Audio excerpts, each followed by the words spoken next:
नमस्ते, अभिवादन आपका इनोसेंट इन्वेस्टर के इस नए वीडियो में। दोस्तों, ज़ोमैटो का रिजल्ट आया। मैं ये वीडियो आपके साथ आधे घंटे पहले शेयर कर लेता, लेकिन ज़ोमैटो ने इतने बेहतरीन तरीके से रिजल्ट पेश किया कि मैं पढ़ता रह गया रिजल्ट को। मैंने 20 मिनट लगातार इनके रिजल्ट को एनालाइज़ किया, पढ़ा। सिर्फ रिजल्ट में मैंने फाइनेंशियल्स नहीं देखे, इन्होंने जो लिखा है वो काफ़ी कमाल का है और आपको भी ज़रूर पढ़ना चाहिए। अ बिलियन स्माइल्स डिलीवर्ड, यहाँ पर भी इन्होंने बहुत बेहतरीन बातें कही हैं, उसको आप पढ़ोगे दिल खुश हो जाएगा आपका। हम इन मुद्दों पे बात करेंगे। सबसे पहले चलिए आपको रिजल्ट दिखा देते हैं, क्योंकि आज स्टॉक जो है वो 5% टूट गया। ये अच्छी बात है नहीं, सॉरी 4% टूट गया। ये अच्छी बात है नहीं रिजल्ट से पहले, क्योंकि लोगों को उम्मीदें इनसे कुछ ज़्यादा ही थी, ऐसा लग रहा था जब आईपीओ में सब्सक्रिप्शन हमने देखा। लेकिन उसके बाद लोग ऊपर के लेवल पे प्रॉफिट बुक कर रहे हैं। उम्मीद फिर लोगों की डगमगाई कि भैया बाजार गिर रही है तो इनको भी बेच दो, हो सकता है रिजल्ट बुरा आए। तो क्या रिजल्ट बुरा आया है उसको हम डिकोड करने की कोशिश करेंगे। कंसोलिडेटेड यहाँ पर रिजल्ट इन्होंने पेश किया है। साफ साफ आप देख लीजिए, आपके सामने कंसोलिडेटेड रिजल्ट है ज़ोमैटो का। जब आप टोटल इनकम पे आओगे तो आपको खुशी मिलेगी। 9,166 मिलियन, इसको आप 916 करोड़ रुपए बोल सकते हो। 7,508 मिलियन, इसको आप 750 करोड़ रुपए। यहाँ पर 283 करोड़ रुपए। कंपैरिजन कीजिए, हर तरफ से आपको आग लगाता हुआ ये रिजल्ट दिखाई देगा। काफ़ी कमाल का, काफ़ी बेहतरीन रिजल्ट आपके सामने ज़ोमैटो ने पेश किया। अब जो सबसे बड़ी दिक्कत है ज़ोमैटो की वो है इनका खर्चा, उसको हम देखेंगे।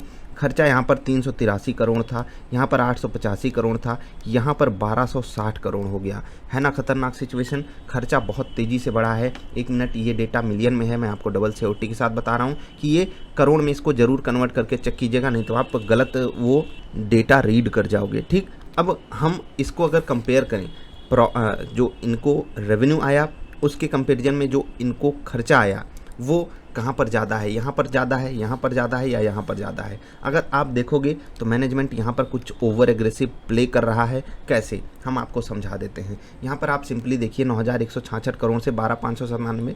चलिए इसको हम परसेंटेज टर्म्स में ही कैलकुलेट कर लेते हैं कि यहाँ पर जो कमाई हुई उससे ये चीज़ कितनी ज़्यादा थी, यहाँ पर कितनी ज़्यादा थी और यहाँ पर कितनी ज़्यादा है। तो 2835, एक मिनट हम यहाँ पर यूज कर लेते हैं। 2835 था इनका क्या रेवेन्यू आया था, 2835 मिलियन। और कितने परसेंटेज टू इंक्रीज, यहाँ से जब रेवेन्यू 2835 आया तो फिर क्या हुआ, इनका खर्चा कितना ज़्यादा हुआ वो हम देख लेते हैं। 3833 मिलियन। ठीक, 3833 मिलियन, 3833 मिलियन। अब हम इसको कैलकुलेट करेंगे परसेंटेज टर्म्स में। अगर आप देखोगे तो 35% ज़्यादा इन्होंने खर्च किया है। ठीक, यहाँ पर आपको 35% ज़्यादा खर्चा दिखाई दे रहा है। यहाँ पर क्या हुआ, 7,508 से 8,850। ठीक है, 7,508, 7,508 से 8,850, राइट, भूल तो नहीं रहा हूँ मैं।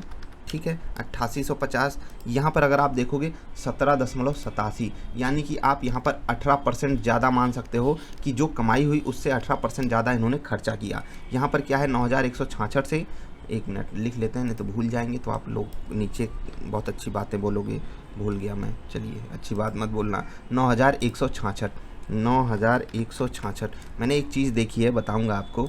हिंदी में संख्याओं को क्या कहते हैं, कुछ लोगों को काफ़ी दिक्कत होती है, तो आप यहाँ पर रीड कर सकते हो, कोई बात नहीं। अगर आपकी मातृभाषा हिंदी है तो आपको शर्मिंदा होने की ज़रूरत है, अगर नहीं है तो बिल्कुल भी ज़रूरत नहीं है। 12,597, तो ठीक, 12,597। ठीक है, यहाँ पर अगर आप देखोगे तो 37% खर्चा जो है वो बढ़ गया है। तो हाईएस्ट खर्चा इस वक्त इस क्वार्टर में कंपनी ने हमको करके दिखाया है। मतलब ओवर कॉन्फिडेंस इनका साफ साफ झलक रहा है। अब आईपीओ से मिले हुए पैसे का क्या उपयोग होगा वो तो आने वाला वक्त बताएगा। लेकिन अगर आप रेवेन्यू और इनके खर्चे को देखोगे तो यहाँ पर रेवेन्यू से 35% ज़्यादा खर्चा, यहाँ पर 18 हाफ हो गया था, और यहाँ पर 37% ज़्यादा खर्चा, वन ऑफ दी हाईएस्ट। और यहाँ के कंपेरिजन में तो बिल्कुल हाईएस्ट है। यानी कि कंपनी ने इस बार दबा कर खर्चा किया है। तो ऑफकोर्स सी बात है, कंपनी ने दबाकर हमारे सामने लॉसेस भी पेश किए होंगे, क्योंकि रेवेन्यू के टर्म्स में अगर हम चीज़ों को कैलकुलेट करें तो वो हमको एक बड़ा लॉस साफ साफ दिखाएंगी। अब लॉस फॉर द पीरियड अगर आप देखोगे तो आपका दिल टूट जाएगा, क्योंकि यहाँ पर कंपनी को 3632 मिलियन, ठीक है, करोड़ में अगर मैं गलती से बोल गया हूँ तो उससे माफ़ी दीजिएगा, यहाँ पर 3632 यानी कि 363 करोड़ रुपए का नुकसान हुआ है। 138 करोड़ के मुकाबले ये काफ़ी ज़्यादा है, और 98 करोड़ के मुकाबले भी काफ़ी ज़्यादा है। और इसी चीज़ को रेप्लिकेट करेगा अर्निंग पर शेयर, वो आप जाकर देख सकते हो। हर शेयर के पीछे इनको 56 पैसे का नुकसान हुआ है। यहाँ पर इंडियन नेशनल रुपीज़ में ये डेटा दिया हुआ है, तो यहाँ पर आप कंफ्यूज मत होइएगा, इसको मिलियन में मत जोड़ लीजिएगा। तो ओवरऑल सिनारियो में रिजल्ट कैसा आया, क्या मैं रिजल्ट से बहुत खुश हो गया, क्या मुझे बहुत दुख हो रहा है? देखिए, जो कंपनी का मोटो है, अगर आप उस विज़न पे हो तब तो ये रिजल्ट बहुत बहुत बहुत अच्छा है।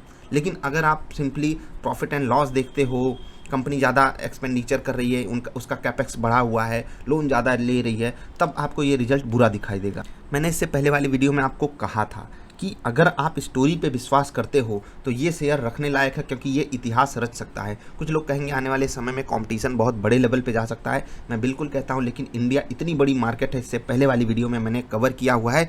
मस्ट वॉच है आपके लिए। अगर आपके पास जोमेटो का शेयर है या आप लॉन्ग टर्म के लिए लेना चाहते हो या लेकर रखे हो तो ज़रूर देखिएगा कितनी अपॉर्चुनिटी है भारत जैसे देश में। अभी आने वाले 2-4 सालों में तो नहीं, लेकिन उसके बाद काफ़ी बड़े लेवल पे ये स्कोप बढ़ेगा ऐसी कंपनियों के लिए। अगर ये सर्वाइव करती रही ना तो कमाल हो सकता है। यहाँ पर हमने आपको रिजल्ट बता दिया। रिजल्ट अगर मेरे पास ये स्टॉक पड़ा है और मैं इसकी स्टोरी पे विश्वास करता हूँ, मैंने आपको बताया है स्टोरी इनकी बहुत बेहतरीन है। अभी आप और अच्छे से उस स्टोरी को समझोगे जब मैं रिजल्ट में जो इंपॉर्टेंट फैक्टर्स हैं उनको आपके साथ डिस्कस करूँगा।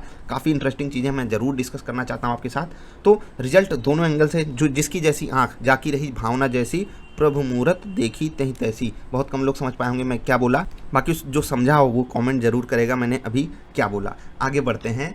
हम अब जो आपको दिखाने चल रहे हैं, यहाँ पर आपको कुछ खास रिजल्ट से रिलेटेड जानकारी नहीं मिलेगी, लेकिन कंपनी को आप अच्छे से समझ जाओगे।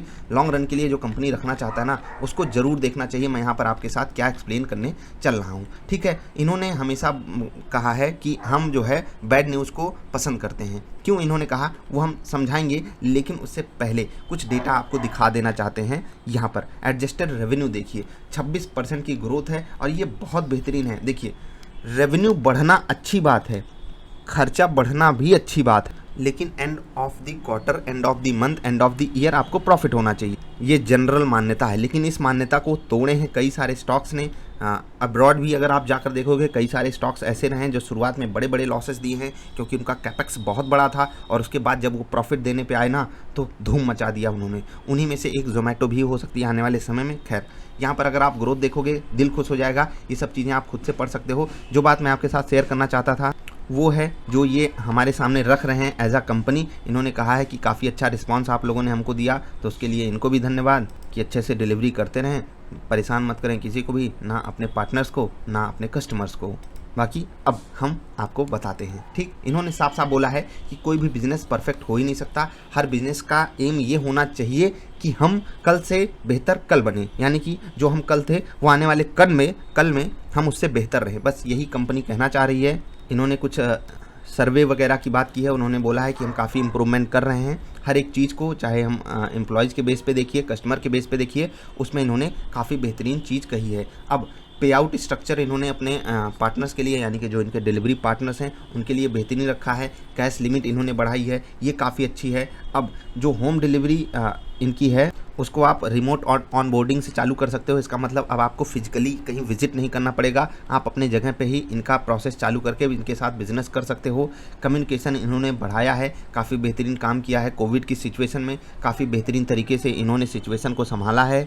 अपने पार्टनर्स का ख्याल रखते हुए इन्होंने मोर देन 1,60,000 लोगों को टीकाकरण करवाया है कोविड का। ये भी एक अच्छी बात है। छोटी छोटी और बातें हैं जो ये अभी बताए नहीं। और जो सबसे इंपॉर्टेंट बात मैं आपके साथ शेयर करना चाहता था कि ऑन एन एवरेज अगर आप पर कैपिटा इनकम इंडिया की कंपेयर करोगे इनके सैलरी पे आउट से, तो इनके यहाँ जो टॉप 20% डिलीवरी पार्टनर्स हैं, टॉप 20% की बात हो रही है, जो हफ्ते में 40 घंटे काम करते हैं, यानी कि हफ्ते के 5 वर्किंग डेज में 8 घंटे, आप समझ गए। वो पे आउट जो रिसीव करते हैं वो 27,000 रुपये से ज़्यादा है पर मंथ की बात हो रही है। यानी कि इनके यहाँ एक हैंडसम अमाउंट ऑफ सैलरी भी इनके पार्टनर्स को दी जा रही है। मुझे अच्छी लगी ये बात सुन करके, क्योंकि इंडिया की अगर आप पर कैपिटा इनकम देखोगे और डिलीवरी एजेंट्स को ऑन रोड देखोगे तो आपको एक बार उन पर दया आती है, लेकिन वो जो पे आउट पा रहे हैं वो अच्छी बात है। आने वाले समय में ग्रोथ भी करेंगे और ये चीज़ पर्सनल लेवल पे मुझे जानकर खुशी हुई, मुझे इसकी जानकारी थी नहीं, लेकिन ये डेटा भी अधूरा है क्योंकि यहाँ पर टॉप 20% की बात हो रही है। अगर जो एकदम लोएस्ट 20% हैं वो कितना कमाते हैं इतने ही घंटे काम करके, तो वो डेटा भी होता तो काफ़ी अच्छा रहता। लेकिन इस डेटा से भी मैं थोड़ा सा सेटिस्फाइड हुआ हूँ कि चलिए जो मेहनत करता है, जो ठीक ठाक काम कर रहा है, उसको ठीक ठाक सैलरी मिल रही है। अगर आपकी नज़र में कोई हो जो डिलीवरी करता हो, कोई भी हो आसपास जो भी, आपको थोड़ी बहुत जानकारी हो तो आप एवरेज सैलरी हमको बता सकते हैं अप्रॉक्सीमेटली, जो भी ये इंसेंटिव वगैरह देते हैं वो जोड़ जाड़ के अप्रॉक्सीमेटली कितनी होती है? क्या वो इंडिया की जो पर कैपिटा इनकम है पर मंथ के हिसाब से उससे 10-15-20% ज़्यादा है या नहीं? बस यही मुझे जानना था। अगर किसी के पास डेटा हो ज़रूर बताना। बाकी इन्होंने और अच्छी बात कही है, इन्होंने ये कहा है कि 3,10,000 इनके पास एक्टिव डिलीवरी पार्टनर्स हैं, जो कि एक ह्यूज नंबर है। इतने लोगों को इनकी तरफ से जॉब दी गई है, तो ये कंपनी डिज़र्व करती है रिस्पेक्ट, कम से कम इस काम के लिए तो ज़रूर। बाकी इनके जो बिजनेसेस हैं वो कमाल कमाल के देशों में हैं। आप शुरुआत में ही देख पाए होंगे, एक मिनट नीचे ही है, कई सारे देशों में इनका बिजनेस है। इंडिया में तो ठीक है, कोई दिक्कत होगी तो सब कुछ एडजस्ट हो जाएगा, लेकिन अब्रॉड में इनको जो खर्चा करना पड़ रहा है वो वहाँ से काफ़ी उम्मीदें हैं। Let's hope for the best कि जो भी हो अच्छा ही होकर आए इस कंपनी के लिए, और आने वाले समय में ये कंपनी भारत की बेहतरीन कंपनी बन के उभर। यहाँ पर आप इनकी सब्सिडियरी कंपनियों के नाम देख सकते हो, काफ़ी हैं, 39 नंबर्स में आप साफ साफ देख पाए होंगे। स्टैंड अलोन रिजल्ट पे लगभग डेटा उसी तरीके का है। लॉसेस बढ़े हैं क्योंकि जो रेवेन्यू है वो बढ़ा है, लेकिन खर्चे बड़े नंबर्स में बढ़ गए हैं। ओवरऑल सिनारियो में 46 पैसे का लॉस इनको जो है स्टैंड अलोन बेसिस पे भी हुआ है। तो मैंने आपको दोनों रिजल्ट कंपेयर करके बता दिए। अब आते हैं इनके चार्ट पर। स्टैंड अलोन और कंसोलिडेटेड में फ़र्क ही होता है, जो इनकी सब्सिडियरीज कंपनी है उनका भी प्रॉफिट एंड रेवेन्यू जो है वो काउंट किया जाता है। ठीक, आई होप आप समझ गए होंगे। अब 125 रुपये पे क्या ये कंपनी लेने लायक है? मैं आपको एक बात बता रहा हूँ, शॉर्ट टर्म के लिए कुछ भी प्रेडिक्ट करना इस कंपनी के लिए बिल्कुल ही आसान नहीं है, लेकिन लॉन्ग टर्म के लिए अगर इनकी स्टोरी सक्सेसफुल हो गई, जिस तरीके से मैनेजमेंट ओवर कॉन्फिडेंस दिखा रहा है, जिस तरीके से मैनेजमेंट आके बातें बोल रहा है, अगर वो चीज़ हो गई ना कारगर, तो झुंझुना बजाने वाले झुंझुना बजाते रह जाएंगे। मैं फिर से कह रहा हूँ, झुंझुना बजाने वाले झुंझुना बजाते रह जाएंगे। मैं बहुत सम्मान करता हूँ झुंझुना बजाने वालों का, लेकिन इस बाज़ार का कोई माई बाप नहीं, बाज़ार सबकी माई बाप है। कंपनी ने वो करके दिखाया जो वो कह रही है। शेयर होल्डर्स इस कंपनी को सर आंखों पे बिठाते हैं, याद रखिएगा इस चीज़ को। बस लॉन्ग टर्म स्टोरी पे आपको गेम खेलना है। मुझे रिजल्ट अच्छा लगा है।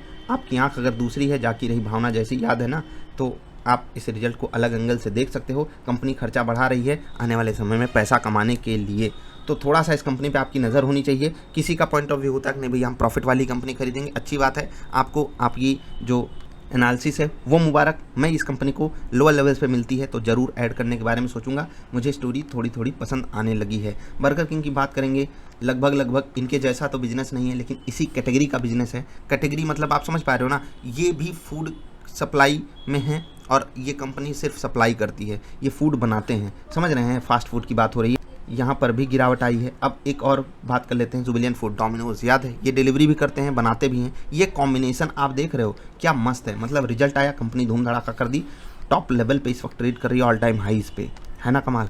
तो स्कोप बहुत बड़ा है। मैंने आपको ये दोनों चार्ट इसलिए दिखाए कि इस बाजार में सब कुछ पॉसिबल है। बर्गर किंग जैसे ब्रांड को भी ऊपर से प्रॉफिट बुकिंग झेलनी पड़ती है, जोमेटो को झेलनी पड़ती है, और डोमिनोज जो है वो ऑल टाइम हाईज पे उसी वक्त उसी सेम टाइम पे ट्रेड करता रहता है। तो बाजार हर पॉसिबिलिटी को सम्मान देती है। बस आपके पास अपॉर्चुनिटी ग्रैब करने का पेशेंस और जो कहते हैं ना गट होना चाहिए, गट फीलिंग जिसको कहते हैं। हाँ, सही समय पे पकड़ोगे, अच्छी बात है। स्टोरी पसंद आई है तो ऐड करते रहो हर गिरावट पे। मैं SIP करने की बात नहीं कर रहा हूँ, गिरावट पे ऐड करने की बात कर रहा हूँ। ट्रेड करते हो तो फिबोनाची वाली वीडियो देख लो, आपको काफ़ी कुछ समझ में आएगा। तो रिजल्ट आपको कैसा लगा ज़रूर बताइए। मुझे बहुत अच्छा लगा और मैंने इस रिजल्ट को अच्छे से पढ़ा है, आप भी ज़रूर पढ़िएगा। काफ़ी कुछ अच्छी बातें और कंपनी ने कही हैं। तो अभी अलविदा लेते हैं, फिर मिलेंगे। नमस्कार।